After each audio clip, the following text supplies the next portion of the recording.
முதலமைச்சர் விஜயன் உத்தரவின்படி கிருஷ்ணகிரி கேஆர்பி அணையில் இருந்து முதல் போக சாகுபடிக்கு தண்ணீர் திறக்கப்பட்டிருக்கிறது. முதலில் அது தொடர்பான காட்சிகளை பார்க்கலாம்.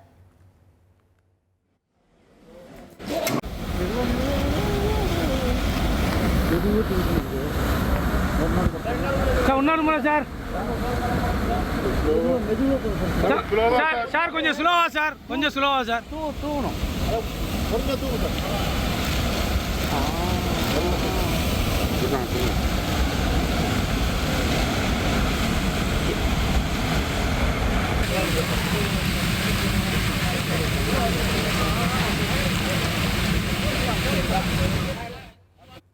கேஆர்பி அணையால் கிருஷ்ணகிரி மாவட்டத்தில் நேரடியாக 9,000 ஏக்கரும் மறைமுகமாக 10,000 ஏக்கரும் பாசன வசதி பெறுகிறது.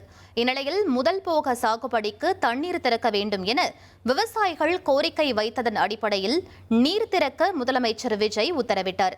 இதையடுத்து கிருஷ்ணகிரி மாவட்ட ஆட்சியர் தினேஷ்குமார் மற்றும் சட்டமன்ற உறுப்பினர்கள் முன்னிலையில் முதல் போக சாகுபடிக்கு தண்ணீர் திறக்கப்பட்டது.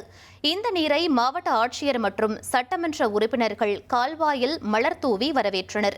மேலும் இன்று முதல் நவம்பர் 12ஆம் தேதி வரை தொடர்ந்து 120 நாட்களுக்கு திறக்கப்படும் என அதிகாரிகள் தெரிவித்துள்ளனர். இனி செல்லும் இடமெல்லாம் செய்தி. தந்தை டிவியின் வாட்ஸ்அப் சேனலை ஃபாலோ பண்ணினா செல்லருக்கும் இடமெல்லாம் செய்தி. இதோ QR கோட் இப்பவே ஸ்கேன் பண்ணுங்க, ஃபாலோ பண்ணுங்க.